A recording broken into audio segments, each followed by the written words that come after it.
ഞാൻ ആദ്യമായിട്ട് ചുരിദാർ ഇടുന്നത് 9ാം ക്ലാസ്സൊക്കെ അവസാനിക്കാറായ സമയത്താണ്. ആ ഒരു കാലഘട്ടത്തിൽ 5ാം ക്ലാസ് മുതലേക്ക് കുട്ടികൾ, ചെറുപ്പത്തിലെ മുതലേക്ക് കുട്ടികൾ ശരിക്കും പറഞ്ഞാൽ ചുരിദാർ ഇടുമായിരുന്നു. അനാർക്കലി, ഷോർട്ട് ടോപ്പ്, ഒത്തിരി മോഡൽസ് ഒക്കെ ഉണ്ടായിരുന്നു.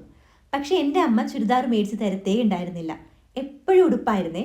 അമ്മയ്ക്ക് അതിൻ്റേതായിട്ടൊരു റീസൺ ഉണ്ട്. അമ്മ പറയും, വലുതായി കല്യാണം കഴിച്ച് കുട്ടികളുണ്ടായാലും വയസ്സായാലും ഒക്കെ ചുരിദാർ ഇടാൻ പറ്റും, പക്ഷേ ഉടുപ്പ് ഈ ഒരു സമയത്തേ ഇടാൻ പറ്റുള്ളൂ എന്ന്. അമ്മയുടെ ആ ദീർഘവീക്ഷണം വലുതായിട്ടൊന്നും തെറ്റിയിട്ടുണ്ട്. ഇപ്പം നമ്മൾ എത്ര വലുതായാലും ഉടുപ്പിടും, എത്ര വയസ്സായാലും. ശരിക്കും പറഞ്ഞാൽ ചുരിദാർ ഇടാനാണ് മടി.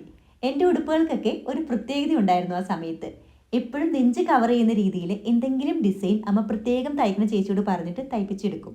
ഇപ്പോൾ ചുരിദാർ ഇട്ടാലും ഷോൾ ശരിക്കും നമ്മുടെ നെഞ്ച് കവറുന്ന രീതിയിലേ അമ്മ ഇടിക്കുണ്ടായിരുന്നുള്ളേ. ശരിക്കും പറഞ്ഞാൽ സമൂഹത്തിനെ പേടിച്ചിട്ടായിരിക്കാം അമ്മ ഒരു പക്ഷേ അന്ന് ആ കാലത്ത് അങ്ങനെ ചിന്തിച്ചത്. ഇപ്പോൾ കാലമൊക്കെ ഒത്തിരി മാറിയില്ലേ. അപ്പം അടുത്ത വീഡിയോയിൽ കാണാം.